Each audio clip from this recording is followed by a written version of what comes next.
On Friday, November 20th, 2020, the Knicks signed veteran shooting guard Alec Burks.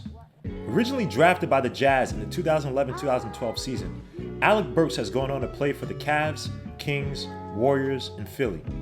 For his career, he's averaged 10.3 points, off of 42.2% from the field, 36.4% from the three-point line, off of 2.3 attempts per game, and 79.1% from the stripe.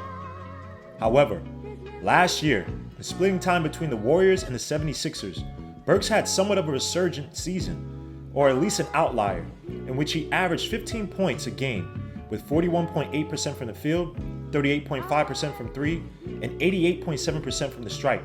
As a 9-year veteran on a 1-year deal, Burks is not being looked at as some savior or future answer at the two guard, or at least he shouldn't be. However, he feels a need for Tom Thibodeau's expected offensive philosophy, which would be to emphasize corner threes, which is the closest three to the basket, and have someone who can play in isolation sets and create their own shot, which is something he utilized, for example, in Chicago once Derrick Rose went down. Now, let's get back to the corner threes, with which Tom Thibodeau has already stated will be a major staple of the offense for the season. Now look at this chart. From the left corner three, Alec Burks went 17 for 34, shooting 50%, which was above the league average at 39.8% for the season. While on the right corner three, Alec Burks shot 44%, going 11 for 25, which was above the league average at 38%. And for the 18 games he played in Philly, he went off at 61.1% from corner threes at 23.4% three-point attempt rate. Now compare that to the Knicks, who ranked 27th overall at three-point percentage at 33.7% at a 31.8% frequency. And according to the NBA ShotChart.com, the Knicks shot 35.8% from the comparable left corner three, which was below the league average, and 38.5% from the comparable right corner three, which was slightly above league average. Now onto Burks' isolation ability.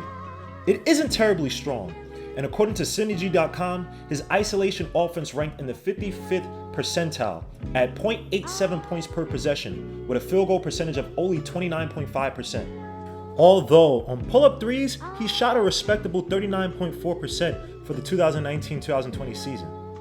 On catch and shoots, he only shot 38.3% for the 2019-2020 season. And on field goals off of drives, he only shot 40.3%. However, Burks did generate a free throw draw rate at 34.5%, which ranked 52nd out of 259 active NBA players. On post-up plays, he's shooting at 60% from the field, which ranks in the 78th percentile. So you can expect his style of play and veteran savvy to generate contact and fouls drawn, even if he isn't the most adept in the isolation execution. And out of all New York Knicks players, only Mitchell Robinson at 43.4%, RJ Barrett at 34.9%, and Julius Randle at 35% last season ranked higher than Burks at the free throw draw rate. And Mitchell Robinson does most of his damage at the hoop, so his playstyle makes him somewhat incomparable. Overall, he seems like a solid role player who's comfortable with the ball in his hands or in the corner, but you aren't expecting him to carry a team's scoring load. Just a solid option off the bench or playing moderate starter minutes as younger players like quickly develop, or sharing time with Bullock, who's another solid role player who can hit the three.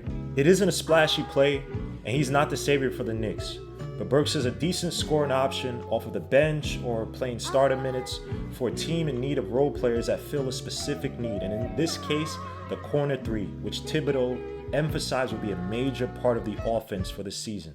But thanks for watching. Stay tuned for more videos and discussions on the Knicks and the overall NBA season. Peace and God bless.